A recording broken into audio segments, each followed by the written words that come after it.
Hello, everyone. We told you guys we were going to be coming on. So we're going to start this. Give me 1 second and we will, start here. Yep, that is that. Host, we said. So we will go to share screen. There we are. Hopefully you can see this, the full screen.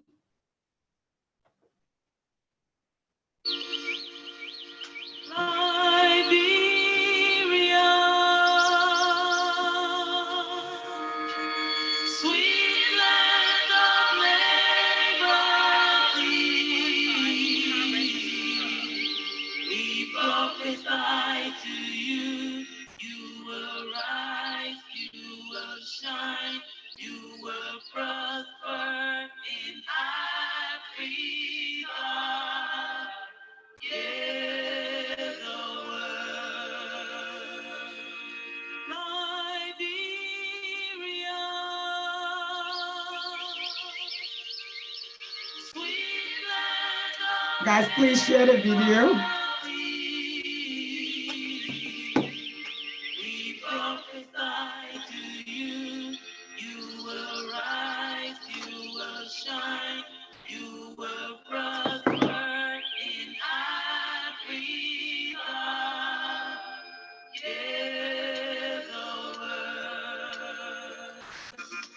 I have no copyright to this music.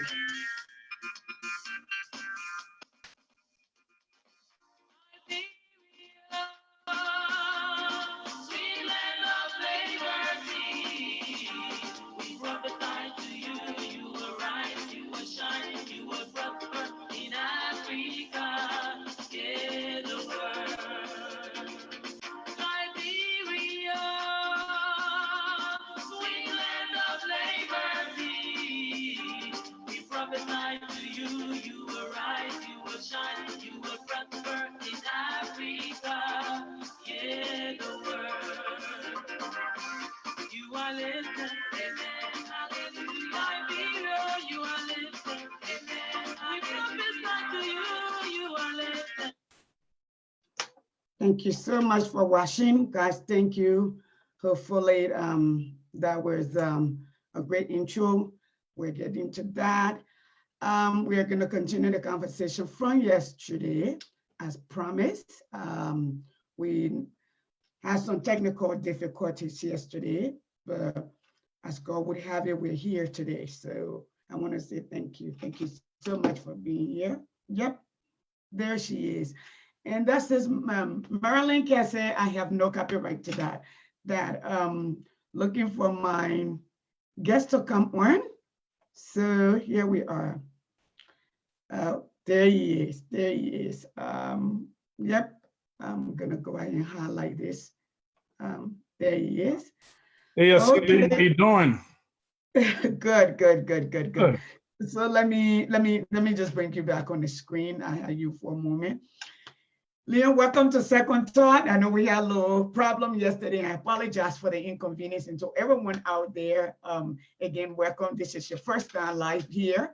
So we hope to have you here many times more to advise our people here after the virus, how to position themselves for the future, for retirement, and even for their children, how to build, how the European have made it, how the Chinese have made it, how the Indians have made it, how we, the African, especially Liberian, can make it. Welcome to Second Talk. Thank you, Yasini. I'm a strong follower of the show, so I'm glad to be on, and you do great work. So glad to be a part of it. Thank you. Thank you so much, and everyone, as I was telling you all yesterday, if you're out there, please share. I don't see a lot of people here. We're on our new page. Moving forward, this is where we're going to be. So I'm asking everyone to please share this. I will put this later, but for now, please share. This is on my page. So it's not on my it's not on my personal page, but it's on a page, a whole page that all of us can use. So I would ask that while you are here, please share the video to everybody else that you know. We will appreciate it. It's coming up there. I said you shared it. Yeah. So we will share.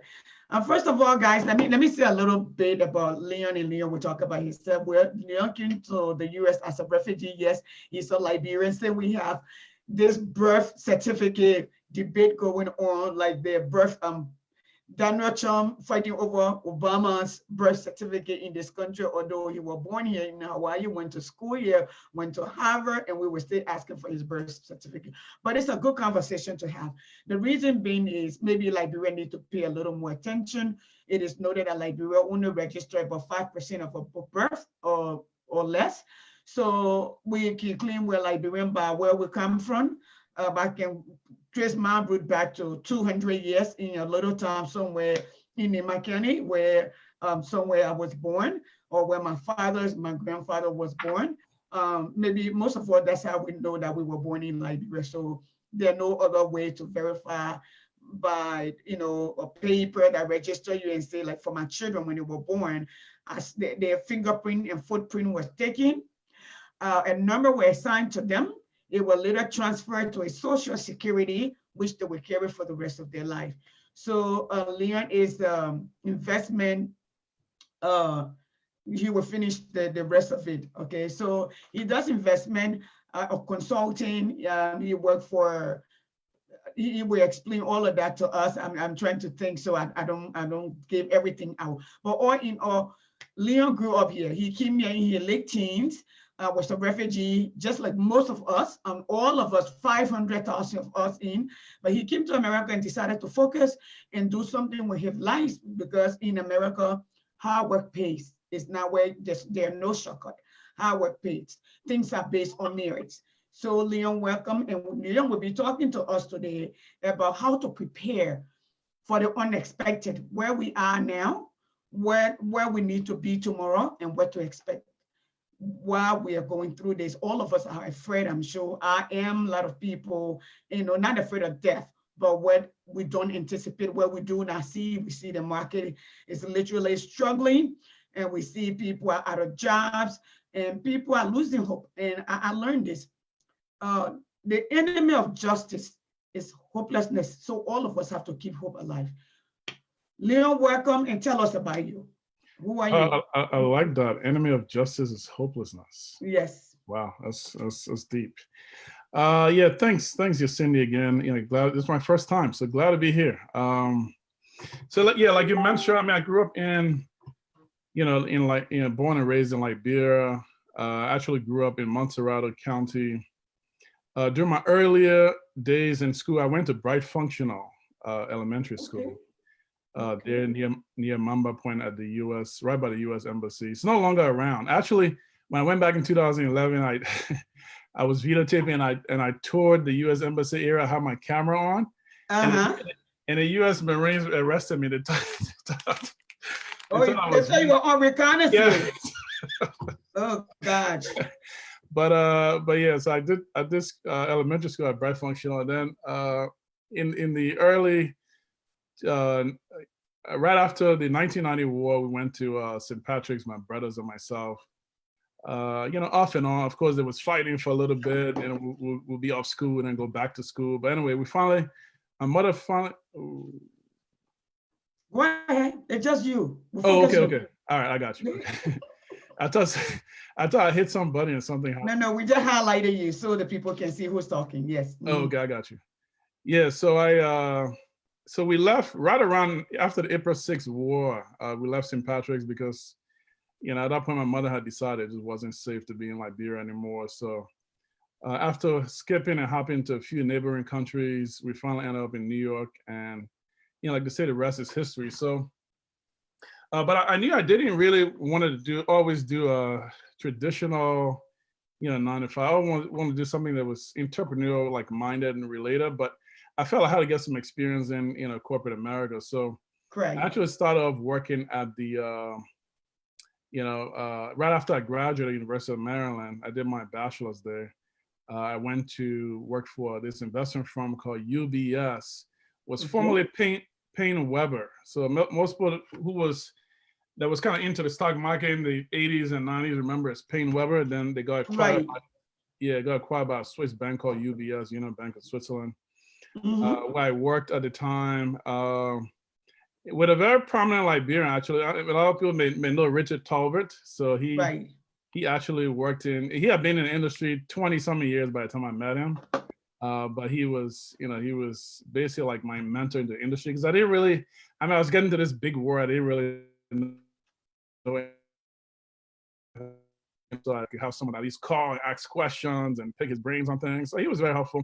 And then shortly after that, he left and went to Liberia to be chair of NIC. But I just continued on, worked for a couple of investment firms, AXA Financials, it's a great firm, worldwide, firm, Prudential, and Mass Mutual. So, I've just stayed in the investor industry for the last, 17, 18 years or so, just helping people build and manage wealth. Mhm.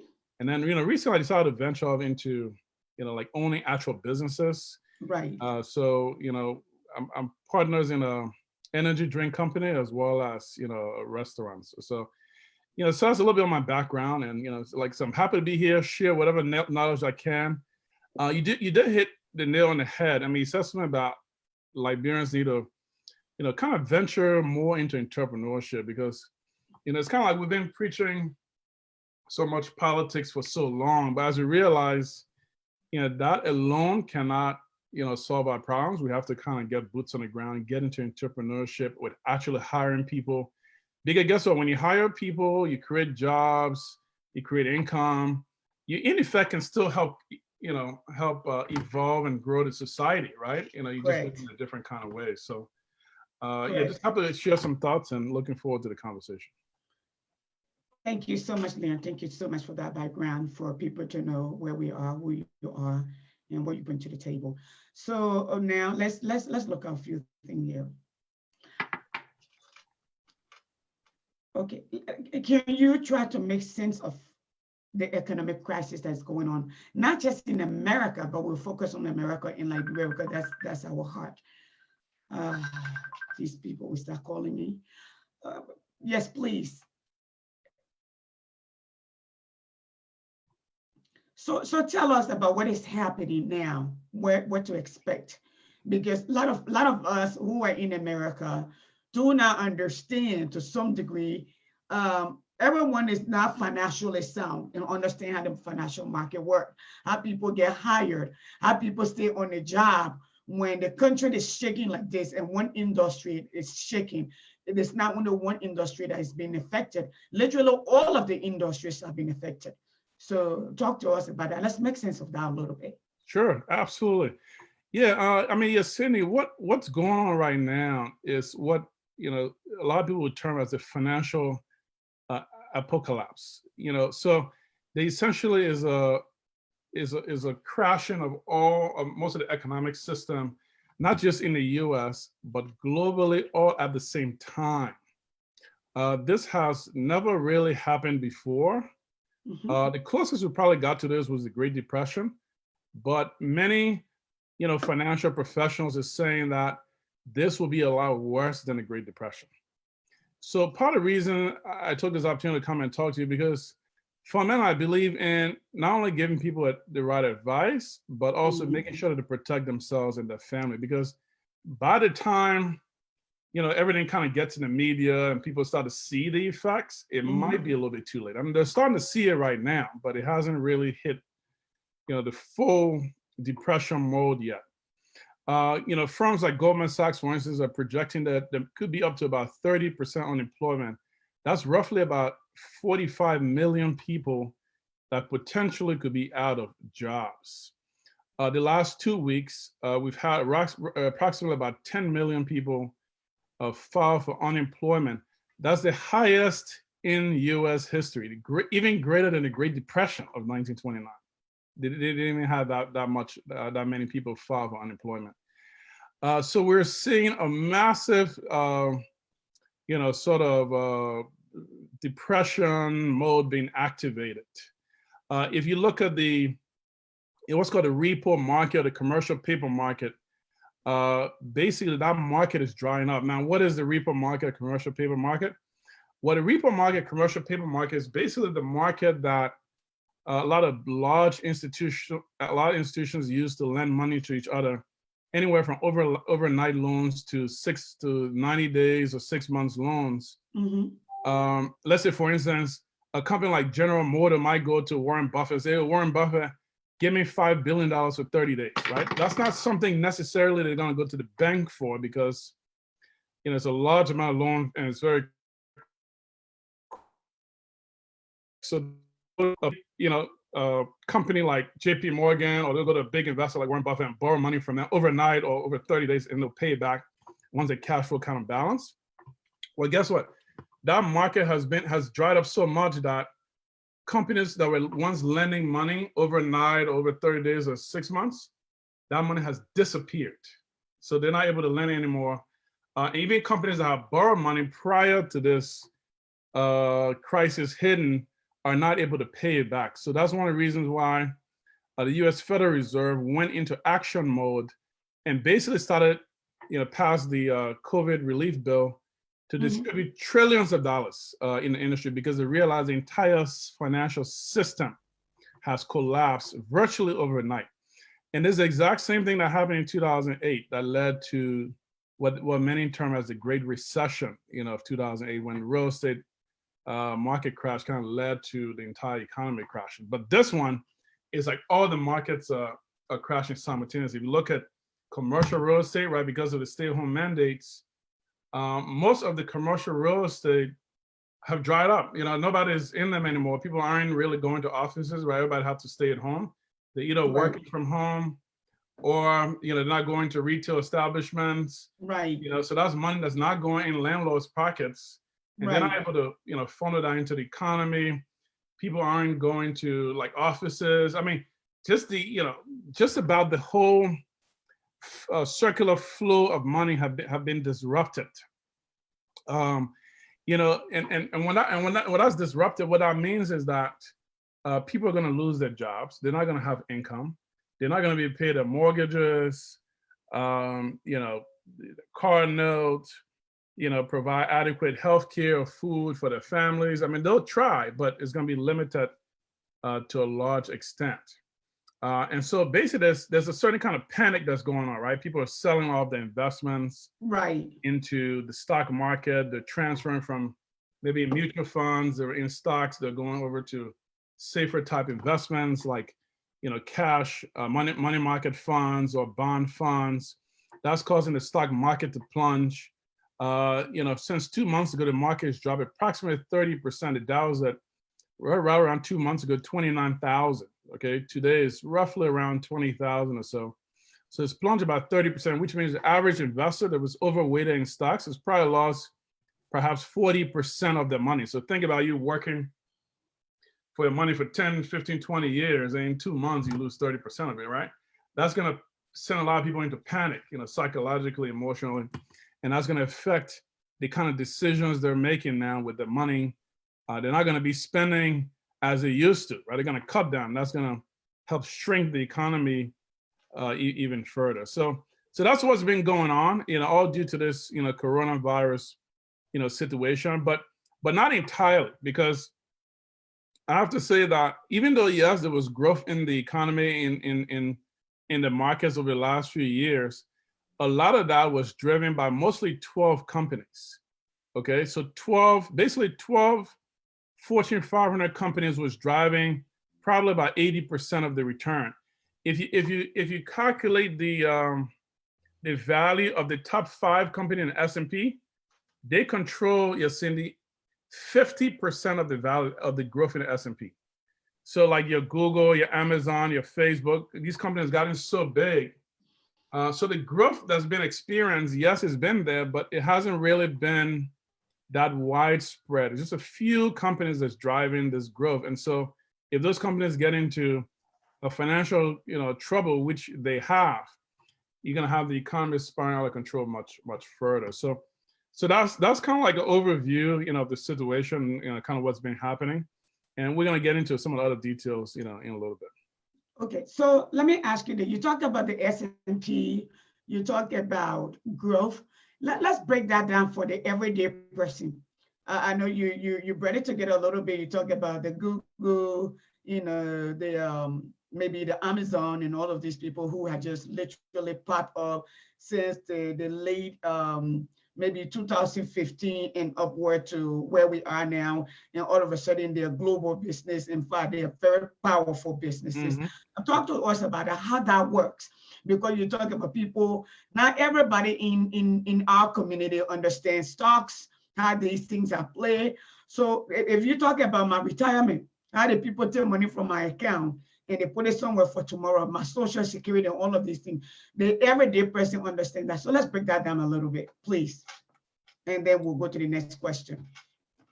Yeah, absolutely. The S&P 500 is basically, the Wall Street analysts decide, okay, well, if we observe and see how the biggest 500 companies in America is doing, that will give us some idea in terms of how the economy is doing, right? It's just logical. So they took the biggest 500 companies in America and put them in a benchmark.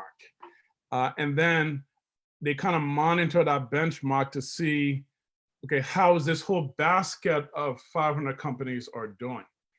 So the S&P 500 used to be a lot more relevant maybe 20, 30, 40 years ago. But what's been happening in the last decade is that a few companies, mostly technology in nature, have been controlling the majority of the S&P. So it's no longer necessarily a representation of the entire economy. It's become more of a representation of how technology companies are driving the economy, because technology has overweighted. Again, just five companies control 50% of the value of the S&P. So it hasn't. So even though it's somewhat of a gauge, but it has to be taken with a grain of salt, because it's not the impact of the measurement of S&P is not as widespread as it used to be, because of the Amazons of the world, the Teslas of the world, the Facebook. They become so huge and so massive. So in short, S&P 500 is a measure of the biggest 500 companies in America, with, obviously noting that majority of that, benchmark is really just 5 companies, which are mostly technology companies. But in effect, because those companies control so much in America, jobs, taxes, you still want to kind of know how they're doing, to get a sense of, how the American economy is progressing. Now, most people will understand why there was a need on Facebook in order of media, or medium for that matter, for the people to come and say, no, coronavirus has nothing to do with 5G. They have nothing to, so they have to protect their investment, right? Because it's part of technology is driving, and the word, someone is coming and telling the rest of the world that, this is happening due to 5G, so these are all of that. But I see that. So let's go to our next question. What is your prediction, and what can we do? What do you think will happen economically in the simplest term? And let's look at what we look up to. What should we anticipate at this point? Well, I think what people should anticipate is, and I'm not trying to scare anybody, but they should anticipate the worst financial crisis that they've ever experienced in their entire life. Because what's happening right now, again, even during the Great Depression, it was not this bad. Okay, it was not this bad. In 2008, when we had the Great Recession, we had roughly about a 10% unemployment. Okay. Right, we did. Yeah, a lot of experts, including Goldman Sachs, prediction at 30% unemployment. So 3 times what it was in 2008. So can you imagine 3 times what the global recession was, that impact? So it's going to be very bad. Commercial real estate is gonna fold, is gonna crash, because they rely on a lot of capital, that just have dried up. They're not there. Commercial real estate basically owns shopping center, office buildings, et cetera, et cetera. Right. And there's this huge plunge towards this whole digital era now, where people are, doing a lot of things online. They're ordering from Amazon online. They're ordering their food through Uber and DoorDash. And, what I'm saying? They're not really going out as much. People have all these software now to work from home and do a lot of things. Even Fortune 500 companies I just heard the CEO of Morgan Stanley said they've actually converted to an online model where just about 90% of the employees work from home. And Morgan Stanley has tens of thousands of employees, right? So clearly they're not going to be most likely going back to full capacity of owning all those real estate like they used to have and, putting people in there. I mean, they may still have people working for them, but, they're not going to rent as much real estate. Not that effect is going to be multiplied by so many, Fortune 500 companies in the U.S. where they transfer to more of an online business, and that's a challenge for some people, but in a lot of ways, there's an opportunity because if you set up an online business moving forward, you might just be way ahead of the curve, right? So that's an opportunity, not necessarily entirely a problem. People that own residential, established like their homes. Okay, so go ahead. So what should we listen to an organization like what do you call it? Goldman Sachs. So one may say Goldman Sachs misled the country, literally bankrupt the country once before in the late 90s. Why should we believe them or believe the prediction? And they themselves have to be built up. Why should we listen to them? What will you say to them? I mean, just hypothetically. Yeah, I mean, these institutions are, generally notable of giving good advice. Clearly, some advice, like the incident that happened in 2008, was when they give counter advice to what they thought was going to happen to the real estate market, mainly because they had a lot of positions in real estate. So, they didn't want to give advice kind of, that would be against them. But, if Goldman Sachs is predicting there'll be a 30% unemployment, that doesn't really benefit Goldman Sachs. If anything, it kind of hurts Goldman Sachs because they have shares and investments in the stock market. So if they're projecting out there that people are going to lose jobs, how is that beneficial to Goldman Sachs is the first question I would be asking. But secondly, it's in line with logic, right? Because if you have most of these companies that all of a sudden the cash flow stop coming in, I mean, they're gonna hire people. Plus, if you look at the federal, I mean, they're gonna not hire people. And plus, if you look at the federal government's response, where they're pumping in trillions of dollars, they're doing that because they realize people have already lost their job, and there's going to be more. And plus, if you look at unemployment claims, 10 million people in the last 2 weeks have filed for unemployment. So that tells you right there the trend is heading that direction, right? So if you look at the facts, even looking beyond the Goldman Sachs prediction. Looking at those are filed for unemployment claims, those have been laid off, is all heading that direction. So you could put 1 and 2 cents together and know that it's going to be a lot of people laid off. Wow. So actually, my prediction yesterday, my number was not right. That was 225,000 instead of 225 million. How many million? America only have about 320 million people. So thank you so much. So let's go to the next thing. How can we prepare to protect ourselves and our family while going through this crisis? How do we do that?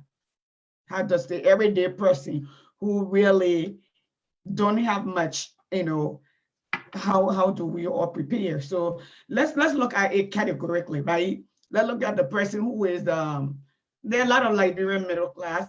They're upper middle class Liberian, but let's look at it, the bottom of the barrel, the middle point, and the high point that maybe can go a few months without, trying to go back for food. Let's look at all of those categories.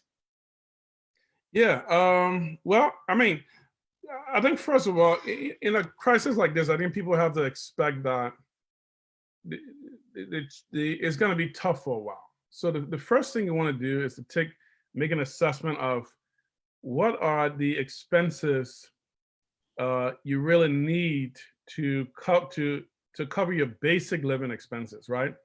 Right. Your basic living expenses, food. I wouldn't say so much clothing because everybody got clothing at this point. And basically shelter, basically keep some roof over your head, right? And then maybe buy essentials like medicine or et cetera, right? So once you make a list of that, I said normally you spend $4,000 a month, but because you're skimming down a lot of things, maybe what you really need is $2,000 a month to cover all your basic living expense, right? Everybody know what expenses is, they need in terms of monthly basis. Then the second thing I'll do is to look at what reserves you have to cover those expenses. So if, maybe you only got $1,000 in your savings account, but your expenses are $2,000 a month, then all of a sudden, if you still have your job and you still have income coming in, and you can cover that $2,000, so you're in good shape. But if you realize that your expenses, what you need is $2,000 a month, you only got $1,000 savings, and you just lost your job, then you want to consider options like filing for unemployment. Thankfully in America there's safety net, right? They have in place where you can file for unemployment and still get some money. It may not be a lot, but it will help offset some of your basic living expenses. Correct. Another thing to do is with this new COVID Relief Act, they've passed a bill where they can allow you to take money out of your 401k without any 10% penalty. Now you still have to pay taxes, but you still have to pay regular federal and state tax, but they waive the 10% penalty if you're under 59 and a half. So, you may decide, okay, well, I may need a cushion based on your calculation for 3 months, or I may need a cushion for 6 months. And then you could take out, however much you need. So if you need $2,000 a month for 6 months, well, that's $12,000 if you determine that you need 6 months of living expense. Or if you need it for 3 months, then you may have to take out $6,000. Just keep in mind the effect of taxes, because you don't want to think that you're taking out $1, but after taxes, you get, 80 cents, and then you get upset. Oh, geez, I thought I was taking out $1. Why did I get 80 cents, right? So you have to factor in the effect of taxes on that withdrawal. There will be no 10% penalties. You don't have to worry about a penalty, but the taxes is going to apply. For those that have businesses, the federal government through the Federal Reserve is pumping a lot of programs out there to apply for. So, I'm sorry. I said right. Correct. I'm agreeing with you. Yeah, the SBA has some different programs that you can apply for. Even your state government, go to your state, local, state website. They'll have all the different programs available for businesses. The county you're in might have a county specific program that you can apply for. And that county can basically, I know for a fact, I live in, Maryland. The state of Maryland has a program, Montgomery County, which is the county I live in. They have a program, not just loans, but they have grants they can give you basically to run your business. And the loan rates are very attractive. Sometimes it's like 0% for a year, and it's like 2% from say 2 years to 20 years. So the terms are very, very favorable. One thing that's great about America is that when there's a crisis, they really think, okay, how can we help individuals, businesses put money in their pocket, make sure businesses can hire people? And that's what makes America continue to be, have a strong economy, right? Unlike maybe Liberia, they just sit around and stare at everybody. The government ministers take whatever money they can. They don't pass it to the rest of the people. Right. Until the economy crashes further. But America is a lot different. They're thinking about how to help businesses, how to help. So if you have a business, make sure you apply for those loans, those grants. There's a lot of programs out there.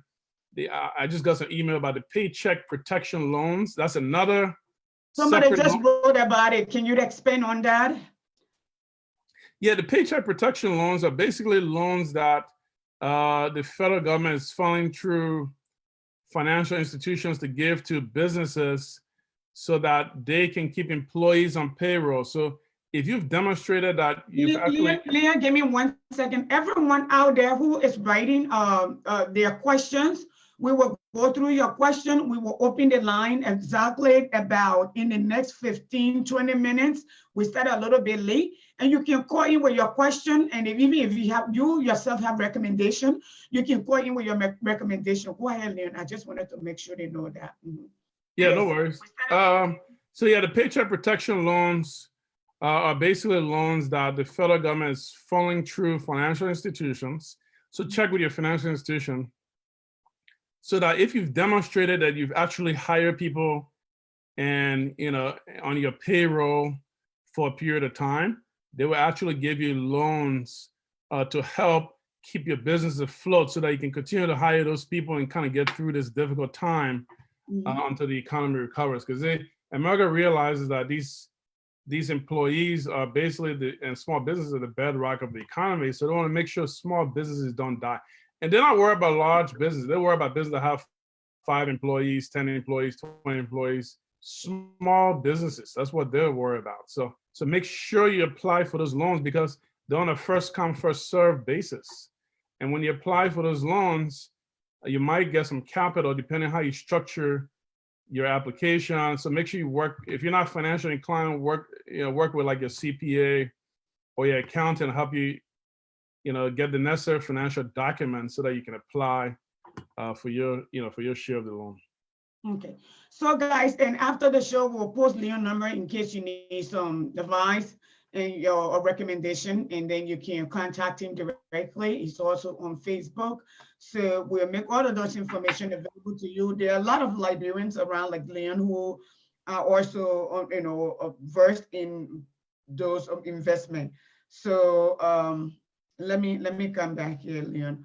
So you told us what to do, but you talked to us mostly about businesses, small businesses. However, individual, the individual were not too detailed. Can you give us more, let's say somebody getting unemployment, is there any other, because there's some people who do not work, okay?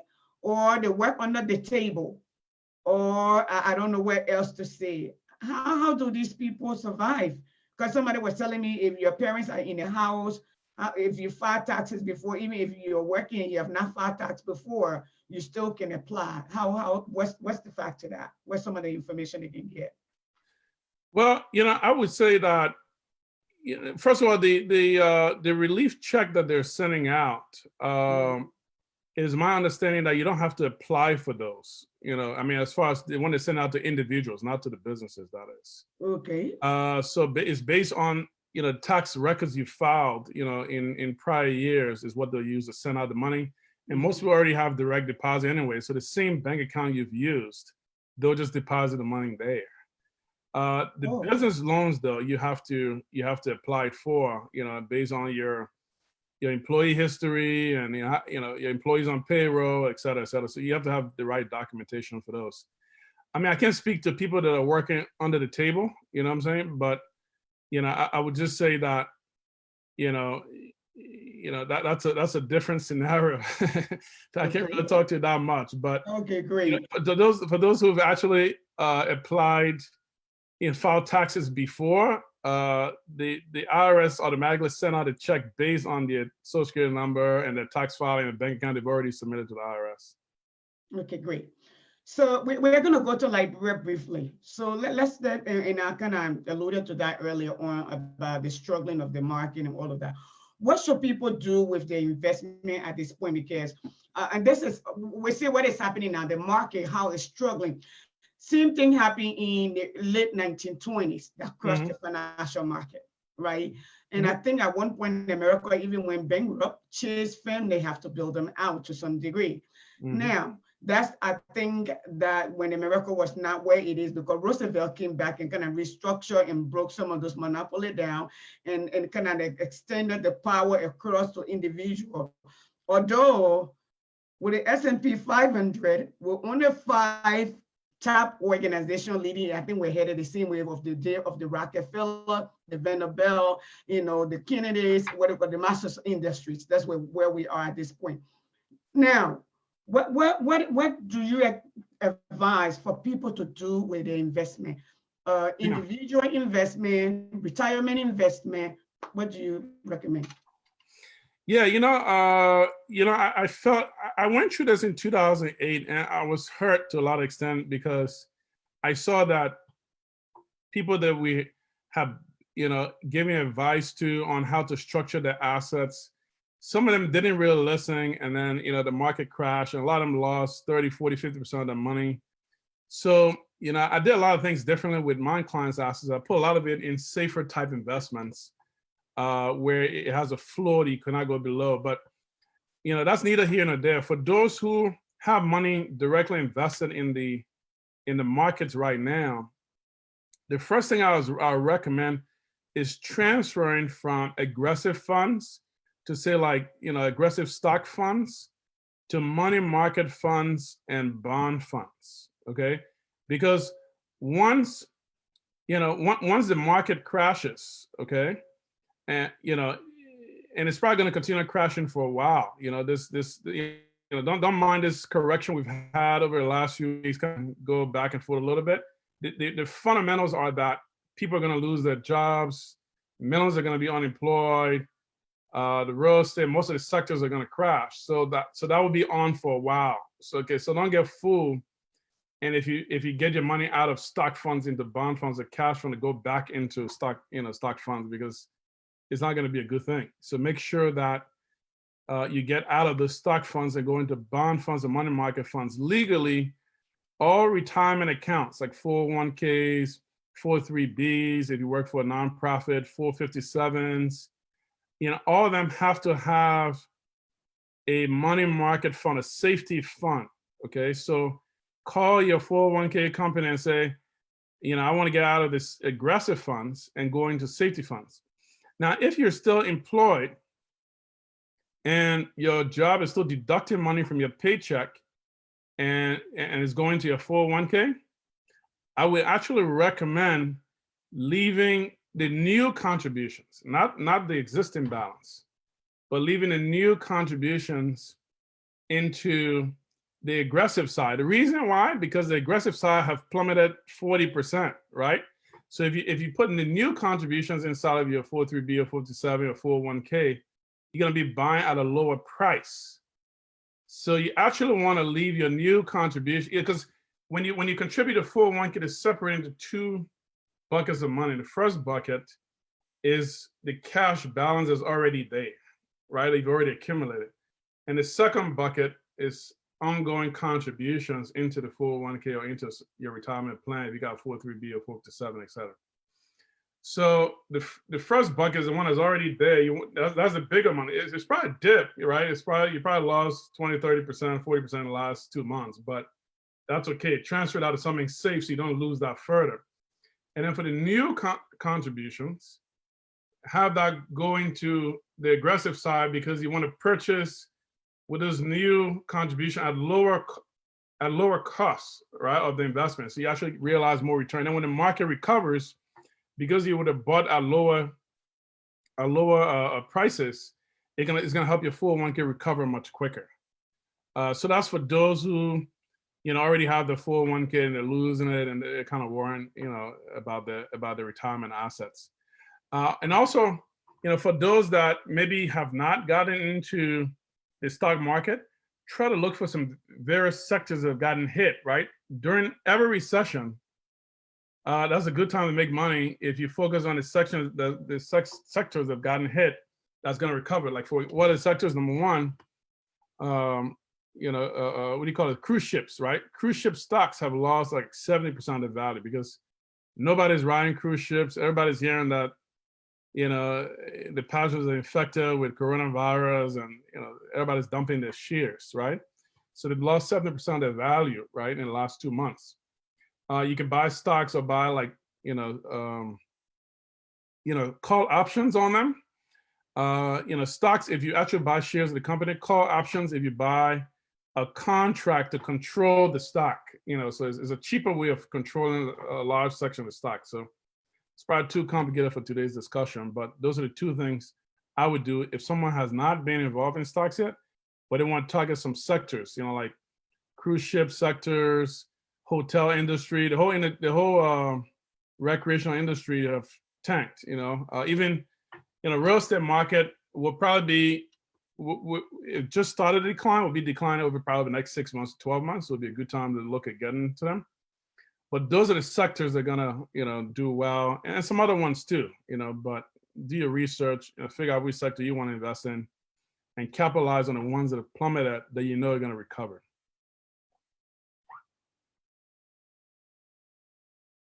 Hello, you there?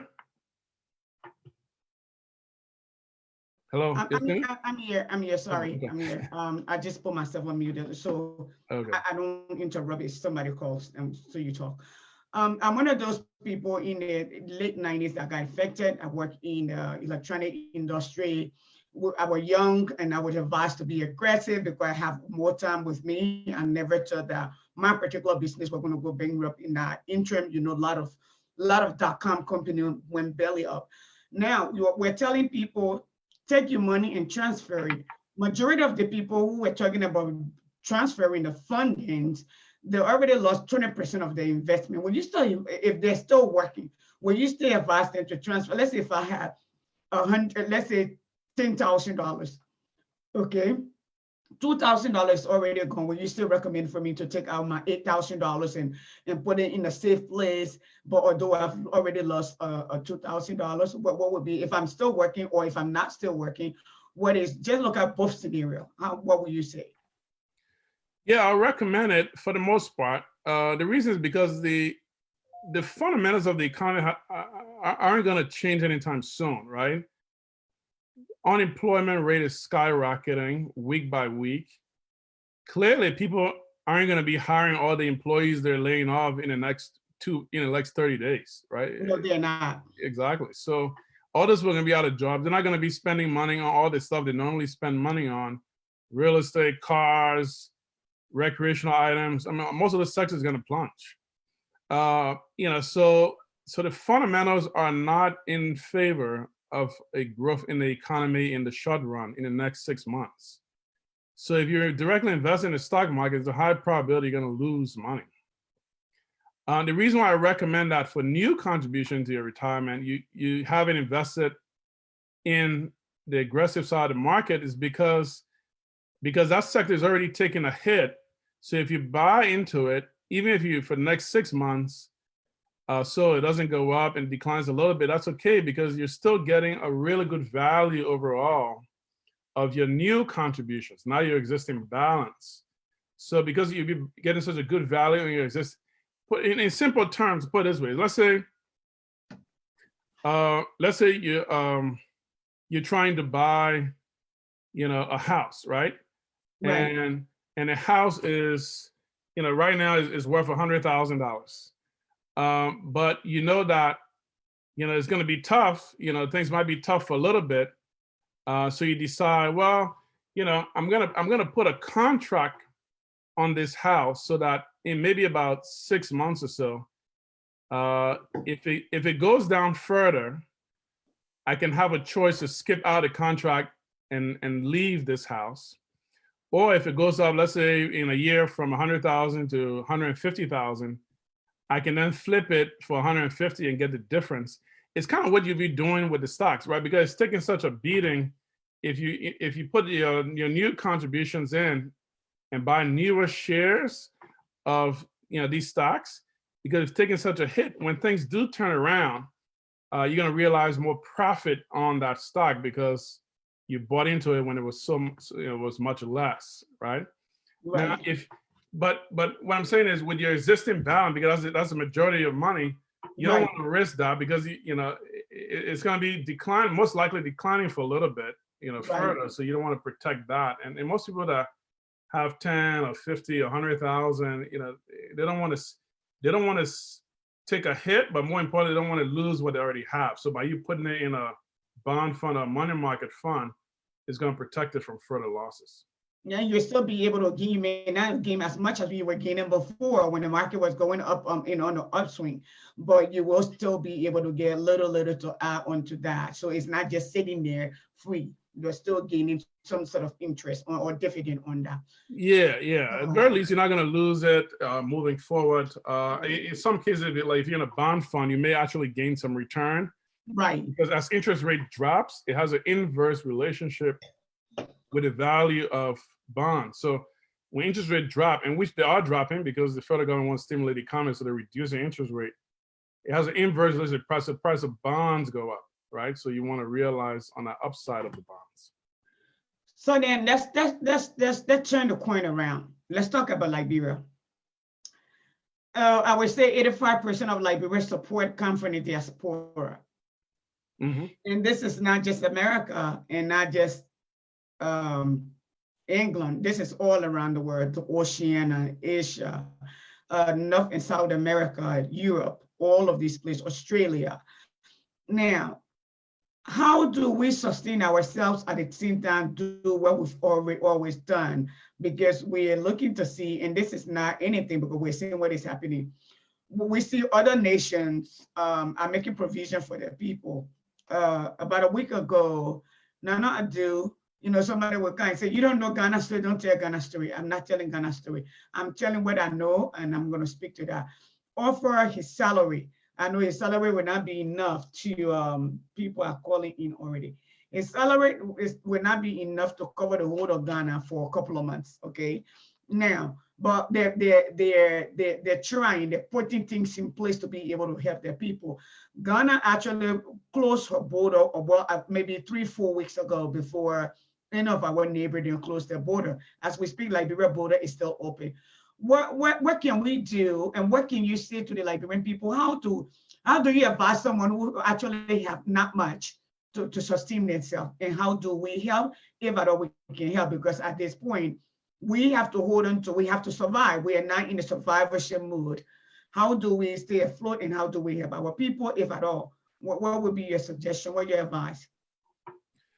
Well, the situation in Liberia is especially sad because, even prior to the corona virus situation, we could see that, we're already in an economic depression because it's that, I don't feel like people in leadership really knew, what to do or the nature of the impact. But anytime you have inflation exceeding over 100%, gas prices doubling or tripling, bank collapse, people going to money camp. That's like a classic economic depression. That happens.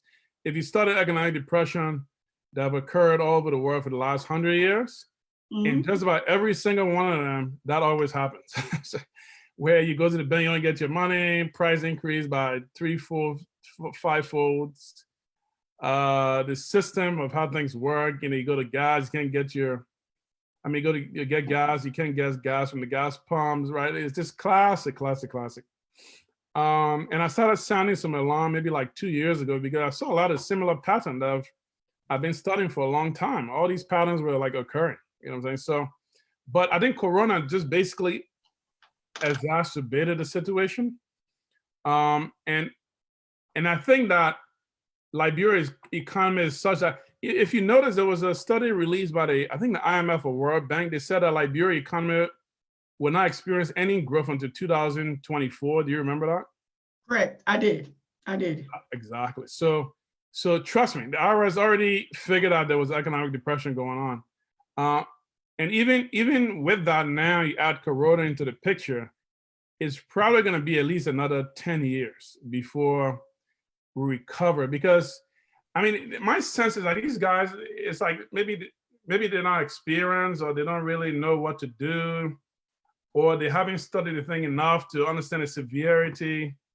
The stuff they're doing is, somebody sit down and wonder, whether Liberia is just cursed, because, at this point there should be serious, bold measures is going to be put in place to resolve the economic problem, but they're not, So unfortunately, Liberians have to fend for themselves. Thankfully, we got some experience because we went through the Civil War in Liberia. And during the war, we survived by planting cassava, potato grains, which, made some sweet potato, cassava leaves, all these things we've survived by planting in our own yard. And whatever extra you needed, like oil or something, or sardines, then you just went out and hustled for it. Maybe you exchange your cassava and potato for rice and oil. So I think Liberians have to get into a barter system at this point.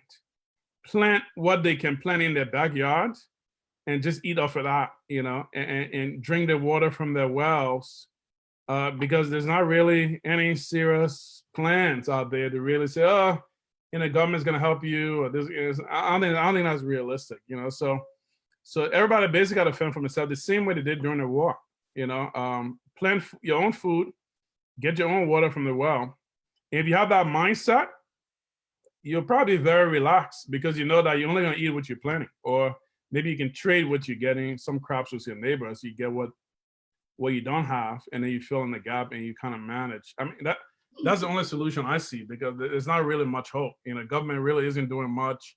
And Liberians, for the most part, aren't really that empowered. A lot of Liberian businesses, are failing. Most of the hotels in Liberia are failing. So it's not like the business community is going to help the average Liberian, because I saw the article of Amin Modad just a few days ago. He probably just don't want to call it quits because, things just isn't really working, So the business community don't really have the money like that to provide aid, So I can foresee things getting very bad, that they may have to fly in help, maybe food or some basic services to help Liberians, because after a while, the starvation and the hunger is going to get too much. That's what I see. So Leandro, how do you project that when the rest of the world, let's say America, who is like the gatekeeper of all of the country, or the India that flies overnight? Because I remember during the war, the U.S. Army came to, when the people came into Greystone compound, and they brought in the army meal that were packaged, I think, for a couple of days, and dropped it for people to have food, because people had left after the Lutri massacre. People had left their homes. A lot of people just came with what they had. They didn't have food. There was no way of getting out. Across the bridge were blocked. On the other end were blocked. They came in, brought those army meal, but they got their handful. Okay, we're here in New York. We're here in California. Now, Georgia, I just spoke to a friend of mine who is a doctor on the other side of Georgia, and said the hospital is literally, although they're not announcing it. So if you look at Italy the same way, you look at Switzerland the same way, you look at Denmark the same way, if you go to France, Spain the same way. Okay, so how do we expect for people to come and help us out? How is that going to happen? You're talking a Moda, but let me come back before you address that. Yesterday, our excuse, after 6 years of Ebola, everything this government came and did, not providing a report, it became an Ebola excuse. We are projecting that this particular budget that was just passed, we will have $20 million budget shortfall, and it will follow every quarter. How do we anticipate? We know that the U.S. MSA, the $100 million that were a lot of for the Liberian people, and it is for the Liberian people. They designated 40 million of that for coronavirus battle or awareness or to help out. And the World Bank gave 15 million. And there are banks around Liberia who have donated, I think, over maybe close to $2 million with the banks and other businesses that they're the telephone industry and all of that. If you have something to say to this government, what will you say? Because the funds are going to them on behalf of the people. What would you say?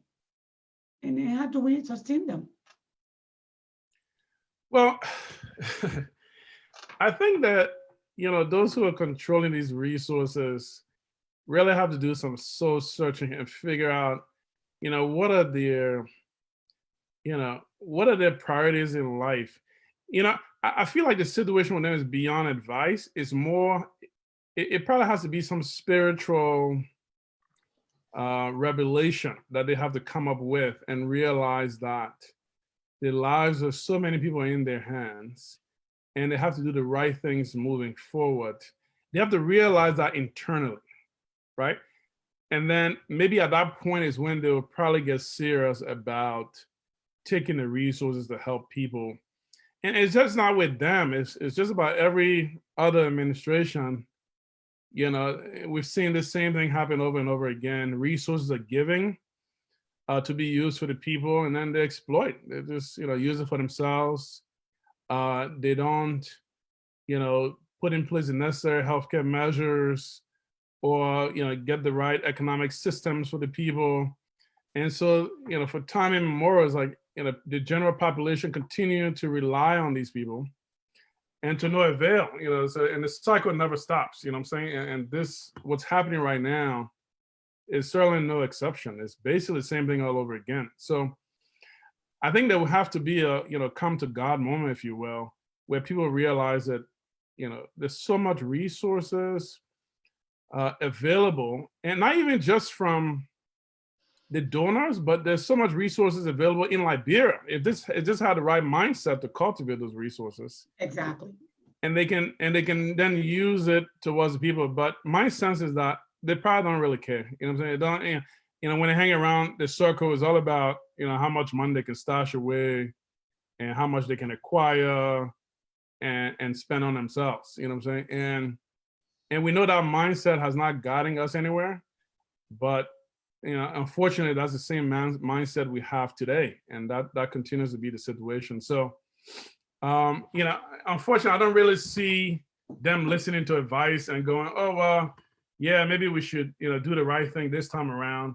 I mean, they'll do a few nominal things here and there, just to show that they're making some effort. But anything substantial or massive enough to make a difference, I don't foresee that. So. That's the reason why I said it will probably have to take some external help for the average Liberian before maybe they get some relief. And that may end up coming after things have quarreled down in America or Europe and other places. And then maybe they can then focus on, Africa at this point. But I don't really have much hope in the leadership in Liberia. I don't like wasting too much energy or thought on it, because nothing's really going to change unless you have the leader with the right mindset to say, you know what, it's time to make that change, and then everybody else will follow along. Until then, I feel like, yes, I mean, we could talk, we could, kind of get on record, but it will have to take, kind of top leadership to drive a lot of that agenda. Okay, thank you so much, Leon. Thank you. And maybe our next episode we can kind of break that down. Maybe take a little portion at a time on financial awareness or financial education. If you're out there and you're watching, please like our page. I own it. This is a new page, so you see a lot of people now on, and I don't mind. We're going to build it up just like we build out the regular my personal page. I like to use this page so other people can have access to it and use it. So please go on this page and like. It's the same me, it's Cindy, but this time it's a page. So please go there and like it. That said, the number is posted. If you have any question, please call that question in. I will go ahead and read some of your questions I will post it, and see if Leon can elaborate on that. I see a few notes here. So if you're there and you want to call in, please call in. Jacob Bond said, will you recommend taking money out of your 401k 403b, even though there is significant negative gain, almost 20% on that average, or on these retirement accounts? I think you answered that already, but if you want to again, that's on you. Yeah, I'll expand on it a little bit. I mean, Joseph, the deal is kind of, why are you taking it out? Now, if you're taking it out because it's lost money, and you don't want to lose any more, well, you don't have to take it out to accomplish that objective. You could transfer it to a money market fund, and that accomplishes the objective you're trying to accomplish, because the money market fund will preserve it from losing money.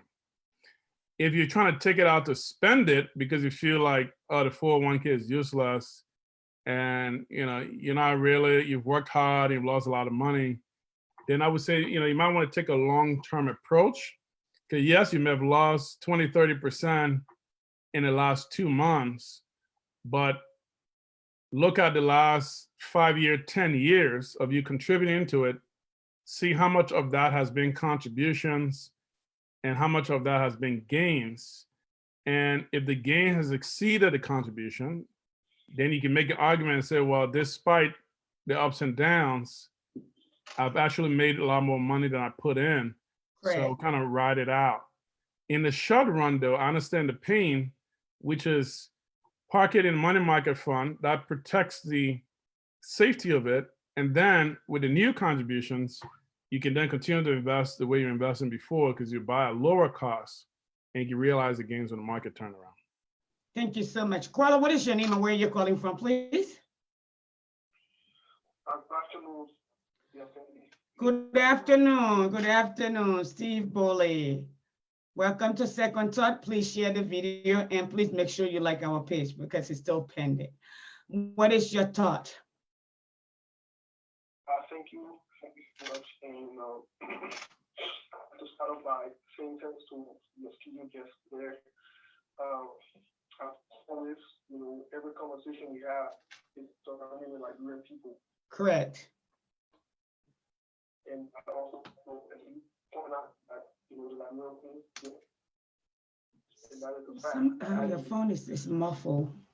But I think again, I want to thank your studio guests for providing some substantial real-time information that are also maybe void of politics. They're realistic. Some people might take it personal or so forth, but I think they're applicable in all contexts. I have a couple of questions. And the first set of questions I have to do with us living in the diaspora. What would your suggestion be in terms of someone that wants to buy a house in this season? What does it project to be the gains, the profits, or the loss? Another question I also have for him is how does the 401k or other investments look now for people who are already invested deeply or who are either making up their mind to invest in that area? What does it project? Those are my two questions from the diaspora. Let me turn back to Liberia or Africa. We're restricted to Liberia to some extent here. My question for Liberia would be, I know he suggested that people should start farming, maybe engaging into farming or other things that they can... Maybe a short-term gardening and stuff, yeah. Right. One of the questions I have for him is, how is the impact of this in relations to the economic situation in Liberia, in relations to people, maybe the mindset, the mental health? Does it worsen situation? Does it make it any better, or does it lead to more problems going forward for the future? And then the last question I have for him, what can we do as Liberians in Liberia now to ensure that maybe we attract foreign investments? Real-time solution now to attract foreign investments to improve the economic situation in our country. Those are my questions. Leon, did you hear him? Yeah, I heard him. Okay. The last one is really tough in this season, but hey, go ahead. You're the consultant. Go ahead. Yeah. So he had a few questions. The first was, if I recall, buying a house. Buying a house in this season is a benefit. What would you recommend? It's funny. I actually I had a real estate property like about 2 years ago that I bought, and then in a year it went up like 100,000, and then I sold it because I said, wait a second, this is like 2008 all over again, where you buy things that goes up, you know what I'm saying, in a year is ridiculous. The market's gonna crash. So so I end up selling it anyway. So so yes, I mean, this could bring a lot of opportunity in terms of real estate deals on buying houses again. I foresee that the real estate market, both commercial and and residential, it's going to crash. 100% chance. But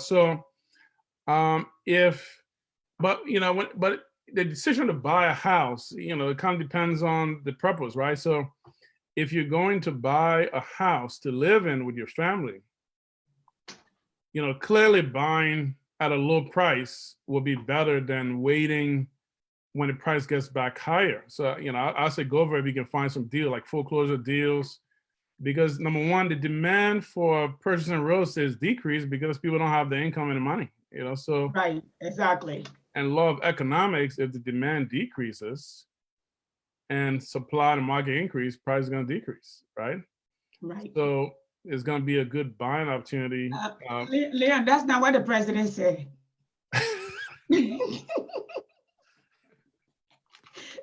See, I got you. I know. I'm trying to stay away from politics yet. Sometimes in the season, you gotta laugh. You gotta find something to laugh about. Yes, but go ahead. Absolutely. Yes, I think it's a good opportunity, you know, in terms of buying. Now on that note though, you know, and before I get to this other question, because I just thought about something real quick, is refinancing. Because I heard someone saying that interest rates have dropped to like, you know, close to 0%. And so rates on mortgages are somewhere between 2 and 3%. So therefore you should refinance. I mostly disagree with that. And the reason is because the way mortgages are structured is that 80% of your interest payment on a 30-year mortgages is paid in the first 5 years. 5 years, that is correct. So if you go ahead and refinance, even though your monthly payment may be a little bit lower, but almost all that payment, instead of it going to principal, is going back again towards interest. Correct. You can have wasting so much money again on interest. So for most people, that's not going to be a good thing to refinance. Just kind of write it out as it is. But to his second question, I believe he said something about, you know, how does he invest his 401k or 403b? Is that what I got? No. You spoke on that earlier. That's something else. Maybe he can call back with that. But I know the last one about Liberia, there were a lot of questions that came out. Yeah, So he said the impact of the coronavirus on Liberia, and then how do we revitalize the economy in Liberia? If we can get investors, you know, to come. Yeah. Mm-hmm. Yeah, the impact. I believe that this is the final nail in the coffin for Liberia's economy. This coronavirus. I believe that the economy in Liberia will be dead for the next 10 years. That's my honest opinion. The IMF already predicted that it was going to be dead practically for the next until 2024. That's when things was going to go normally, right? And now we add coronavirus into the picture. We may as well call it quits. Because here's the thing: there are several things that are responsible for the growth in the economy. It's not a sentimental thing. It's not like anybody hate anybody, so they're preaching don't. Exactly. But if you look at the fundamental that grows in the economy, jobs, production, you know, like in production, I was saying, you know, industrialized. Are we actually produce anything? You look at like manufacturing. I mean, you look at all these metrics. I mean, it's like we're dead. We're not producing anything. You know, there's no 80% of people unemployed. There's no plan to get people employed. You know what I'm saying? So the growth is not going to drop out of the sky. You know what I'm saying? You have to methodically think all these different things and address them. Okay, how are we going to employ 1 million people in the next 2-3 years? Have a plan. Share the plan with everybody so that people can, yeah, exactly. They can chip in. Manufacturing. How are we going to produce things so that we can, you know, add value on our commodities and sell them? Where are we going to get the financing from? How are we going to get Liberian people involved? Okay, this is where we're going to build a factory for the rubber, for the iron ore. You know, this is the plan for electricity all across Liberia to power up those plants. Then we can start having then we can start, you know, imagining how we're going to grow. But there's nothing happening. You know what I'm saying? Like building community roads and a substandard military hospital where the roof is bigger than the walls of the, you know, that's not going to grow an economy. You know what I'm saying? That's just pacifying a few people. I mean, it's good, but, you know, it's not really growing. So my prediction is that we're going to be dead for the next 10 years. I don't think there's really much to do to attract investors. The only thing I can see is people stealing, you know, like black money, people going and stealing a few resources where they give bribes, maybe to get oil block, and they go and sell it and make more money, or they give bribes to get more, you know, access to the natural resources, and then they go and sell it to other bigger companies and make money. Because no sound company with the economics in Liberia right now is going to plan any amount of money. I mean, you see that Total gas station is gone. They sold out the infrastructure in Liberia. Firestone gone. Coca-Cola gone. I mean, these big multinational corporations are studying all of the factors and they're making a decision. So when you see them all leave, that means there's nothing going to be happening. You know what I'm saying? It's not like miracle. It's just that there's no plan they can see that they can ascribe to and say, okay, well, we can bet on this happening. Therefore, we can put this investment in place of $50-100 million. You know what I'm saying? We're going to get our money back. And they're not saying those things. So, well, let's not waste our time and get out of here. So I would not waste time, energy, money investing in Liberia, not even with a single breath, because nothing's going to happen. I'm trying to be realistic as possible. That's sad. Somebody was calling from Belgium. Go ahead and call. We're expecting your call. And guys, again, I have to leave from my personal platform and create this platform where people can just be a part. I don't really have to share like I do as much and be blocked or people reporting me. So this one is for commercial purposes. It's a group page. You can be on the page and report me to Facebook. So it's going to it will take some time to get our numbers back. So if you're on here, please share the video on your page and also ask other people. If you already like the page, have other people come in like the page. Let me look here. The people are here. Cleaning water star market will make investment come. Okay, somebody, what do you think? Cleaning water star market will make investment come? Is that part of the attraction? Because for my studies, I don't believe those are the indicators that make investors come when there's a hostile environment, no economic power. What do you think?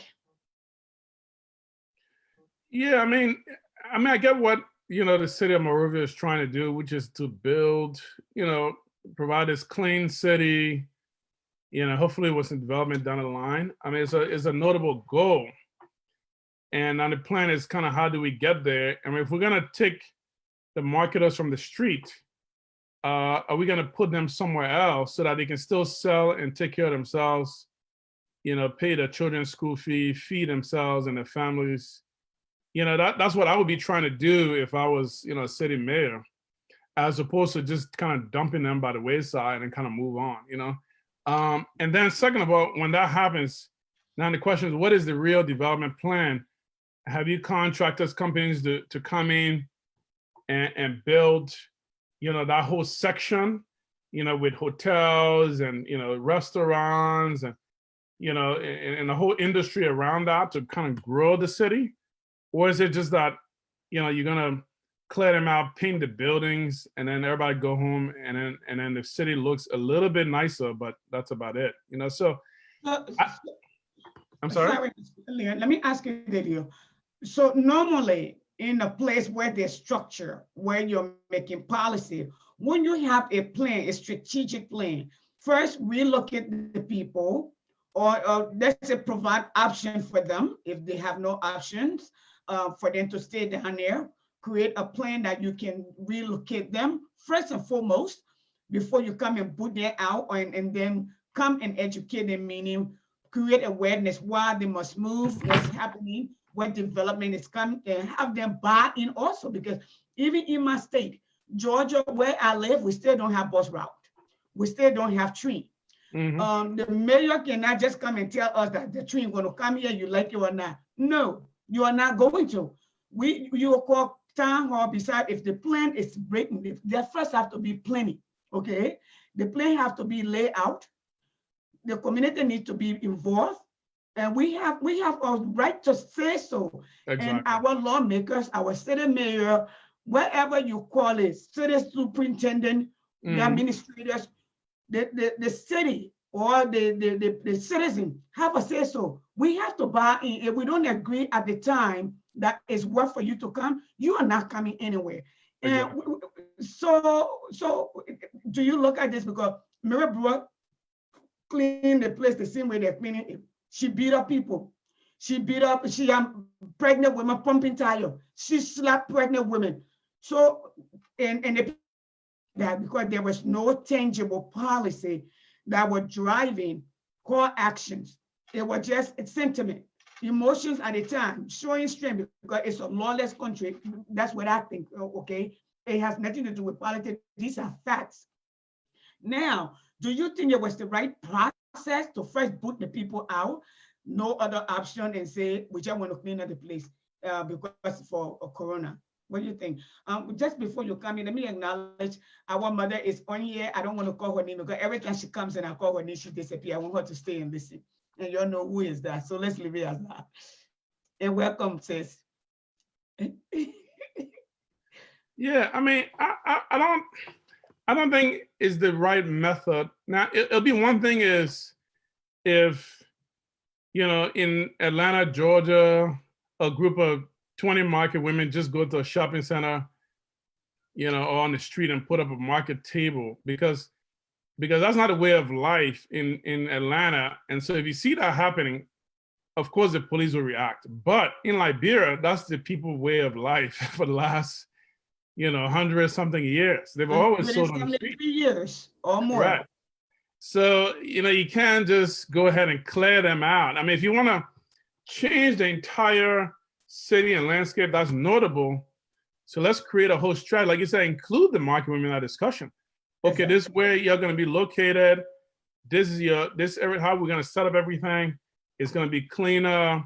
You're going to have more customers. We're going to drive traffic. They even got such a way they can design markets where to drive traffic to those markets. Maybe plant them in strategic areas in the community so people from that community have to go there to buy all their food. So all these things are planned, so.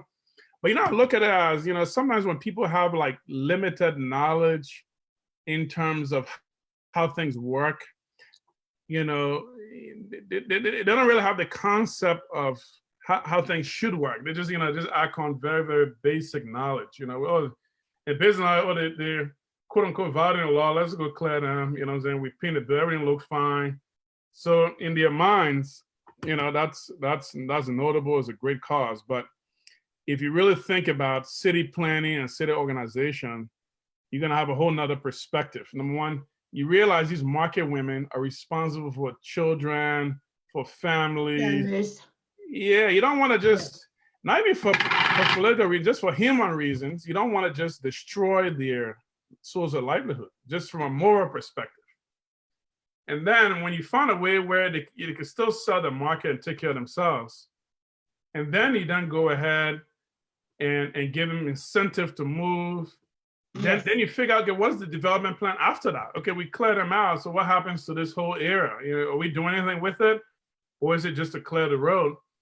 And then that way you can solicit the input from people. People might donate resources, capital, investors, because they see the plan. But if the plan just to harass people, then you're not really gonna get a lot of people buying into that. But if it's something bigger than, and we're gonna create this big development plan, then you might get investors to come in and help those people. You might even have an investor to rebuild our whole waterside area into, big stores that can take, hundreds of market women on top of it. Maybe it's restaurants, or maybe it's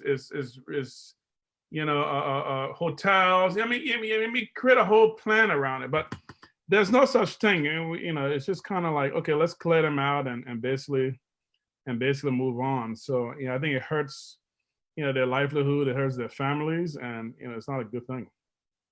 Thank you so much. Randall, you say you're prepared to partake so you can call in.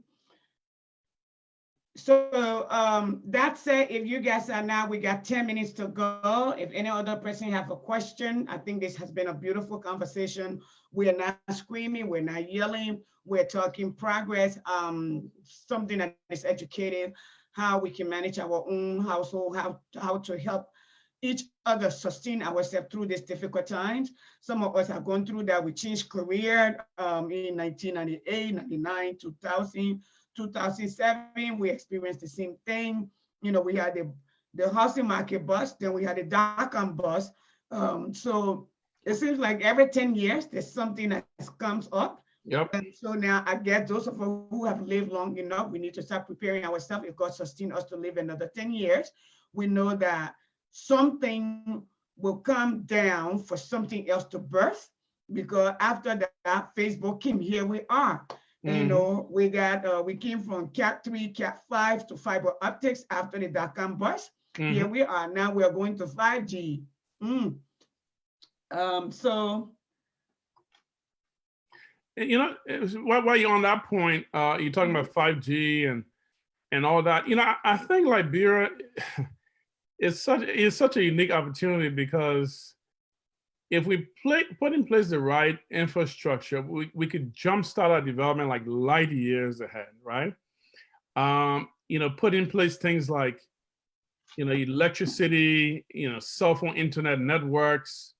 Because think about it, the world is moving to a more digital world. It's not like before where you had to be producing, like manufacturing so many things, or these days technology is driving,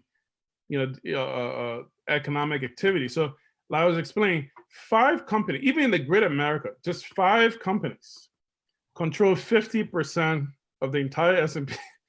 Right, just 5 companies. So, and those companies are technology companies, the Amazon, the Google, the Facebook, right? Right. So if you train maybe a batch of 10, 20,000, Liberian, youth to focus more on technology, I mean, they could be bringing in maybe tens of millions, if not hundreds of millions a year, just in tax revenue, just off of technology alone.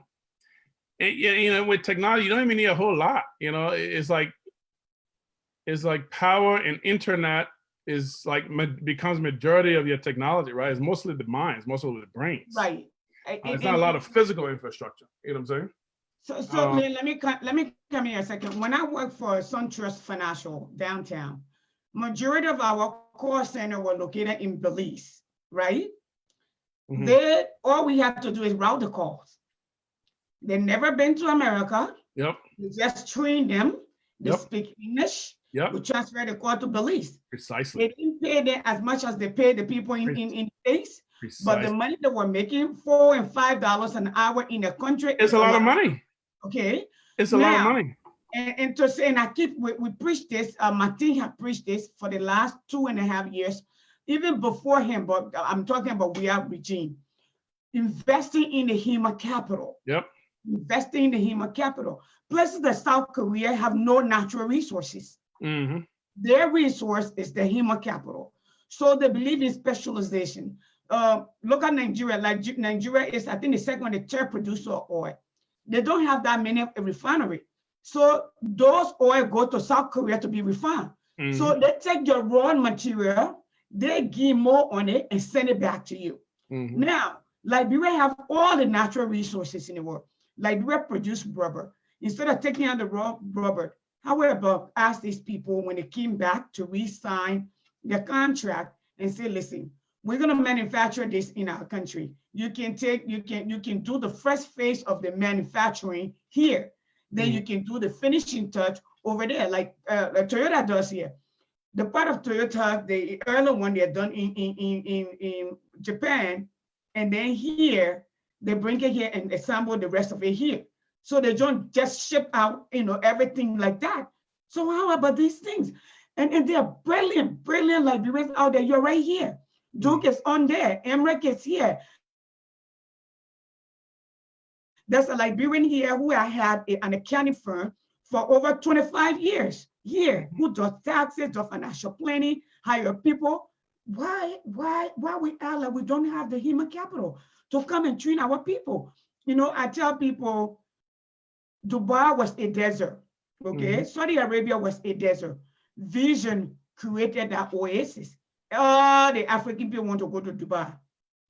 Everybody want to go to Dubai. They have Dubai right in their own place. They don't want to create it. But talk to us since the people don't want to call. Finish us with your final thought, and we can call it a day. Yeah, I mean, in a nutshell, I think we're obviously in some troubling times, but I think that Liberians have had a history of overcoming a lot of challenges nonetheless, right? Many of us have been through. So we're just prone, and we should just take it. Yeah, we've overcome a lot of wars, survived, argue probably even more difficult times, so we can definitely get through this, if we buckle down, cut our expenses, redeploy, it towards productive things, in Liberia, make sure we take care of the people, put in place the right healthcare mechanisms so that we can kind of get through this and things can get back to normal. Unfortunately, I don't really see much happening, economic wise in Liberia for probably a long time until we probably get some very serious people with vision and plans.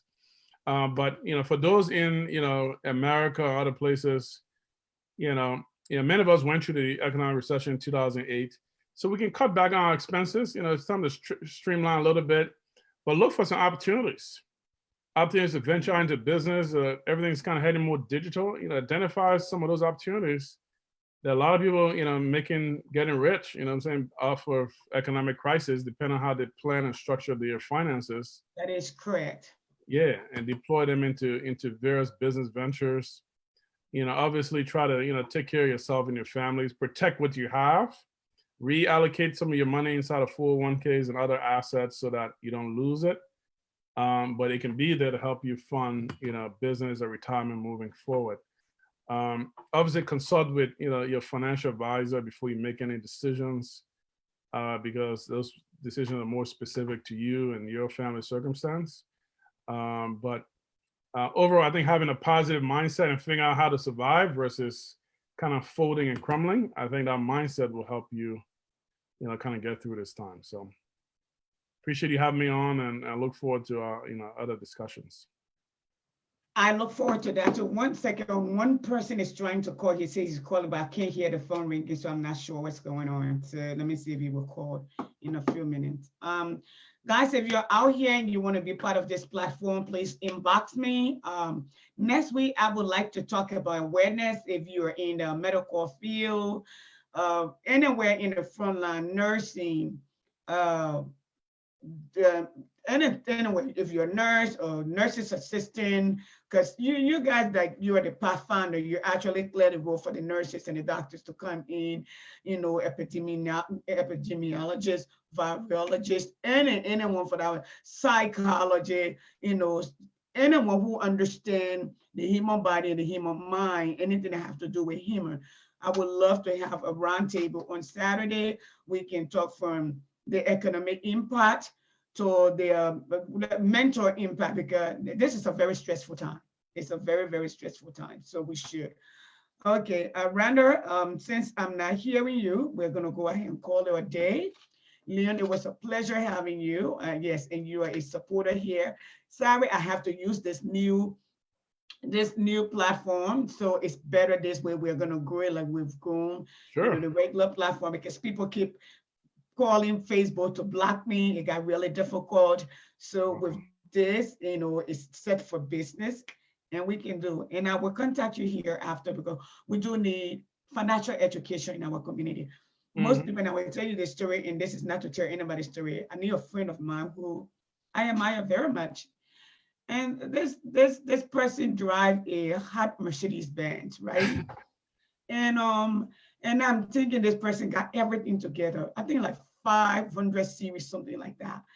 And I'm like, okay.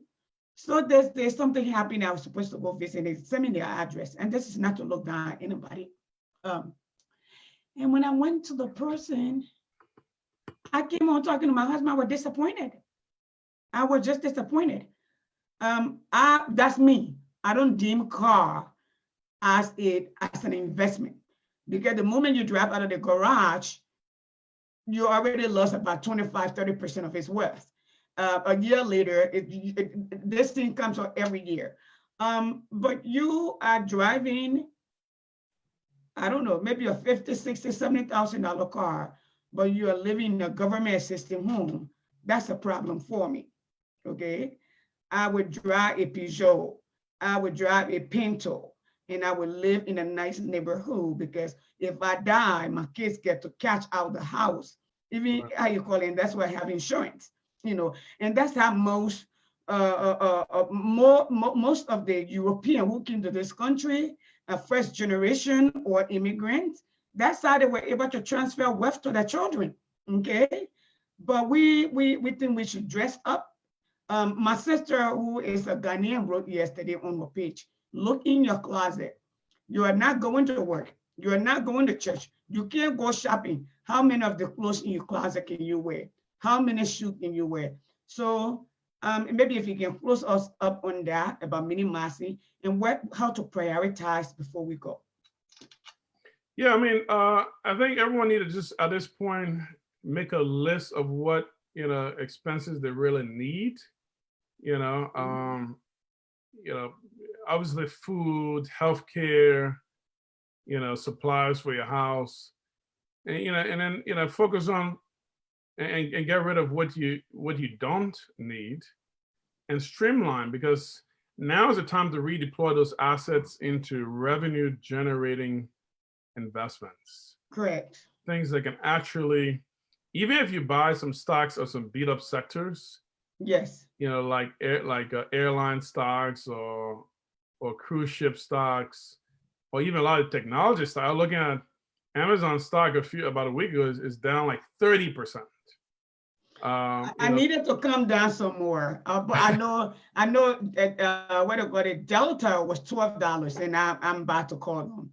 Actually, I'm going to call you first. So Right.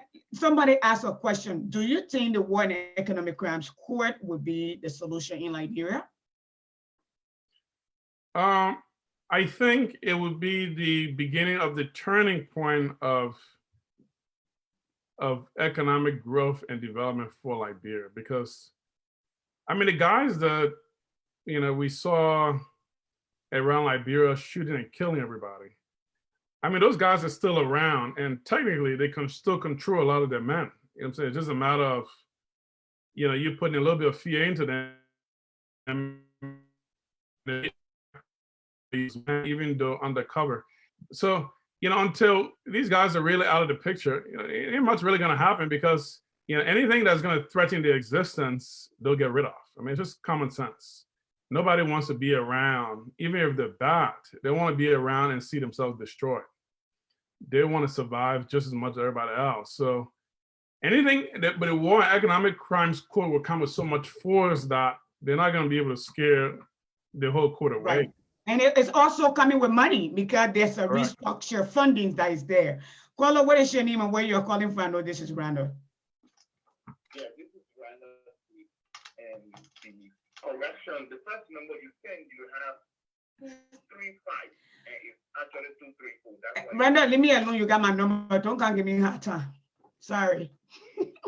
Yeah, let me first of all say thank you for the topic.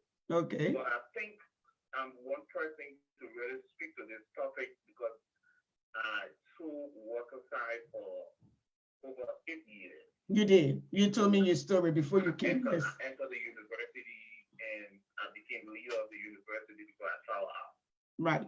And this has been a problem. When you listen to a preacher man from Nigeria called Mr.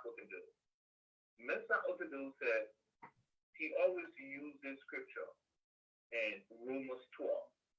Be not conformed, but be transformed. Transformation starts in the mind. He said, if you don't transform the mind of the people and take all of African and bring in Europe, and take European with transform mind and carry it in Africa, in less than 5 years, Africa will be Europe and Europe will be Africa. He was not saying that to look down upon Africa. What he was saying, transformation is participatory. I suffer the very same thing the guys are going through today. And I can never forget the date. The date is April 17, 2006. At the time, the police director was Beatrice Munafir. She did not tell us anything. She did not say a word to us. And you need to understand some basic facts. All of the tables that you find down Water Street, those spots are all paid for from the Liberia Marketing Association. Number one fact. So all those spaces you see, they pay some $125 US, $150 from Liberia Marketing Association that they give you what? Receipt. Wow. That's number one. Number two, when I was there, all of the tables pay petty trader tax to the Liberian government. Do your research. I'm sorry that I don't have my receipt for those days, because I was the one of the frontliners when the book Water Side died. I was on 50-50 show almost every day. That put Ellen to the war when she built that makeshift in Valentine called Mandra Market. When they broke Water Side down, I told her, and I said to the team, we are here paying taxes. If you see that we are operating out of law, let us be. But you collect taxes from us. We pay for the table through the Liberal Marketing Association. That's fraud. So they cover. Then besides, on a daily basis, they sell tickets to the marketers, and those money goes in a cover. So meaning they are legitimate because you're collecting a lot of money from them, taxes from them. Does it make sense at this time to allow people to be selling in the kind of private market? I say no. I said no But too. This is how leadership works, and participatory leadership works. Call the marketers and sit with them and say, hey, you know what? Guys, you're hearing about this epidemic in developed nations, people dying 1,200 per day. Look at our health strength. What do you think we can do with this kind of market situation? The guys will come up with a proposal. They will be the one to propagate the information to all of the various sites and the room moving West Point and all of the Johansson and everywhere and talk to the guys, and they will even police the place. So what they will do in order to keep their businesses going, they will collect some of the market, carry it into the community to keep it for a month or two to be selling and get going. Our economy is supported by the very waterside because they are the thing that goes to our access bank for loan. Now, you took them from the street, the markets are all in the warehouses. Access bank is not going to wait for them. Access bank is building up for interest. And at the end of the day, you're going to have a bunch of irresponsible citizens who will, because I can remember 2006, some of our friends who not pay access bank, they went Grand G, they went in the bureau just to go see how they can make life there. Some of them left where they died. I can name about 8 persons that ran away from access bank in the winter side. What am I saying?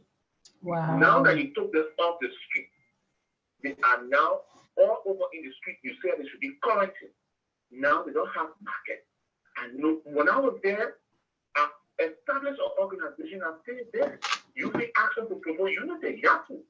And when I went back home a few months ago, I visited Waterside almost every Saturday for them to see me as a motivation that the location has nothing to do with your future. You have to be focused. You have to be determined. Then you grab it in the middle of crisis and do everything down, giving them no hope, nowhere to go, and you leave them in the middle. These are young fools. These are people who have responsibility. Now you don't know to go, nothing they're going to do. What do you think you're going to do? Their bills and everything is now building up. I talked to 6 of them this morning. I have to spend $90. 6 Beverage to 25 kg that costs $15 now, so that they can get their own gold. We can't run the government like that. Having the place painted red and white, that's not development. That's not transformation. Europe and other places you see around here today, it's not thinking about government. It's not built on government. It's built around empower individuals. Leon spoke on that today. Yes. Mm-hmm. Empower individuals. So for me to sit here and looking at people calling themselves young people, future leaders, not sitting and carving and projecting the future of other people and damaging their image is so pathetic. So for me, I see it going nowhere because this is not the first government that has broken water down. Because at the end of the day, when they go back on the drawing table and see that it doesn't make sense, they will come right back because they have to survive. That's a citizen. Are you willing, over 4,000 to 5,000 people, are you willing for them to congregate in the street and saying that they want to have a place to sell, or you will always have to have water to wait on them? Thank you, Brenda. I think I need to have you here as a guest, and we will talk from the psychological standpoint because that's your field. And since you have an actual experience selling in the market, and yeah, guys, Brenda did sell in the market. That's how he was able to survive. He has a story to tell, and as God will have it, I remember the first time I encountered him when he got the scholarship to come here to the States. And proudly, I was there for his graduation. He graduated with honor at the whole school in his department. In fact, an African who came from Liberia as an adult and led his way, was a leader among his peers, graduated on top of his class. So yes, and I drove to Savannah to make sure I honor him. So he can tell his story, because most of us, we are talking from the far. He can relate because those are also his journey. And yesterday, CDC got in the street when those same things happened. Today, they're the one who are breaking it down with no other option. Thank you so much, Brandon. Do you want Leon to say anything to that? Yeah, you can speak. Yeah, no problem. Okay. All right. Thank you so much, Leon. That's the final. I will not take any more call. We have a 3 o'clock mark, and 3 o'clock is our call time. So what's your thought as to what Randall just said and his own experience? Yeah, no, I think what he's he brings some real practical suggestion to the whole to the whole scenario. And yeah, I mean, I think he's right. You know what I'm saying? Fundamentally, it's these people's livelihood, and I think taking it away from them is just it's just hurtful. I mean, we all want to see a beautiful, Liberia that's very, filled with clean roads and, skyscrapers and beaches, you know what I'm saying, and go back home. But I think doing away this human, in consideration of people's, lives and their income, should also be paramount, so. Yeah, I just think, the city corporation really needs to reevaluate kind of how they're kind of going about, at least the execution plan. The goal is good, kind of have a more solid execution plan in terms of getting there, so that they don't disrupt people's lives. Because we know that 90% of Liberians are unemployed. So this is what they're, not only what they need, but it's what Liberia need to even survive. I mean, these people don't really have this way of income, and there could be total chaos. So there's a way of maintaining the peace also, so that things don't blow up over there. So, right. But yeah, I mean, once like I was suggesting, once we have really solid overall leadership, to me, this is just an example of why we need serious leaders, because then things that seem to defy common sense, like, oh, don't go and harass the market when you don't have a place for them to stay. To me, that's common sense. Correct. But it's all defies common sense. But hopefully, once we get better leaders in place, they'll be able to think these things through and execute on them, and not be so emotional and act accordingly. So. Thank you so much, Leon. Guys, this has been another episode of Roundtable with Leon McClean. Wow, Leon, thank you so much for being here. We want to say to all of you who came on and help us try our new platform, and forward, this is what we're going to use. Thanks for making me the guinea pig. Well, don't go yet. Let me play this, since we're talking about guinea pig and all. Let's listen to this, and everyone is asking for how this is explained out this particular video. I like to play this video for us to see on CNN, where you have this French guy is telling our people, is that it? The French guy is telling our people that they should use African for experiment. So give me 1 second and I will get to that. I'm just getting inboxes like from all over the place. Guys, come on. I can't do both at the same time. I will though. Yep, but give me 1 second, it will come on. This thing is slow. Here we are. Let's see how this is going to work. Yep.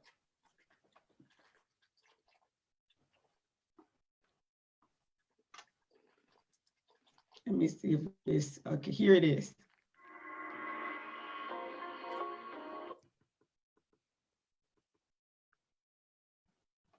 Give me 1 second and I will share this.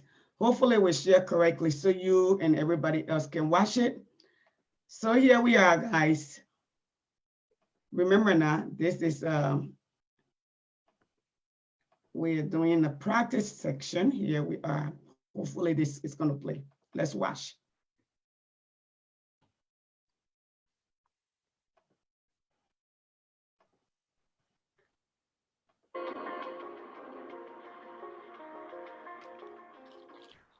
Faire cette étude en Afrique où il n'y a pas de masque, pas de traitement, pas de réanimation, un peu comme c'est fait d'ailleurs pour certaines études dans le sida, où chez les prostituées, on essaye des choses parce qu'on sait qu'elles sont hautement exposées et elles ne se protègent pas.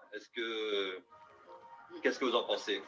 Alors vous avez raison, et d'ailleurs on est en train de réfléchir en parallèle à une étude en Afrique justement pour faire ce même type d'approche avec le BCG, un placebo.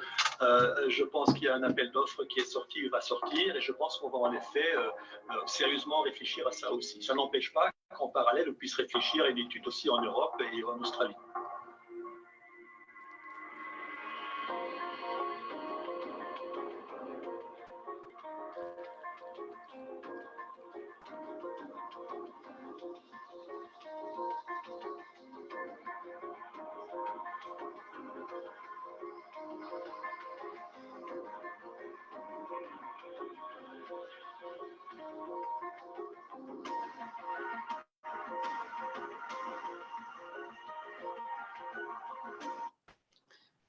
That said, I think I still.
I've been talking to myself, guys.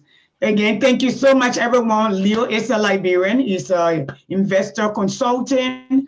He has been here talking to us what he does for other people to get rich every day. I know most of the time the prophets and respected in their own home. I would love to have Randa over here so we can talk about the market women and how they're feeling at this point, because his is in real time because he can relate.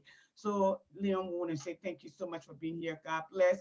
I look forward to working with you while we educate our people more and more to, financial independence in the future. Thank you so much. Thank you, Yassini. You did a fabulous job. I always look forward to the show. Thank you. Look forward to seeing you again. Amen. Thank you. Wow. Thank you all for watching. Again, this has been our Saturday Roundtable.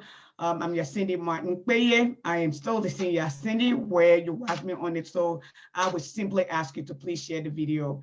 And thank you so much for all of you who tuned in today. We should not have been on today anyway, because we needed to be on yesterday, but we had a technical difficulty. That's it. Thank you for being here. And I will go ahead and call it a day. If you're here, here we go.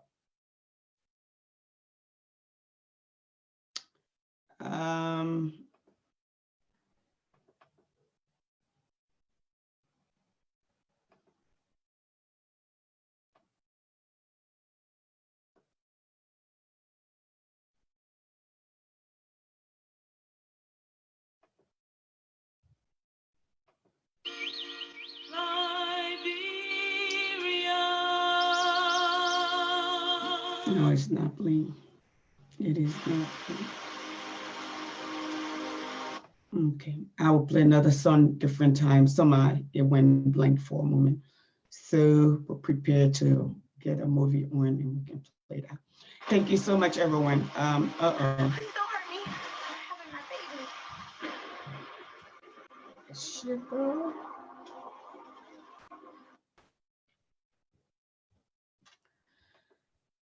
Okay, we will get this right. So it's the new stuff that I'm trying out. All right, but again, thank you for being here. I do appreciate you. Let's go out and watch Seiko.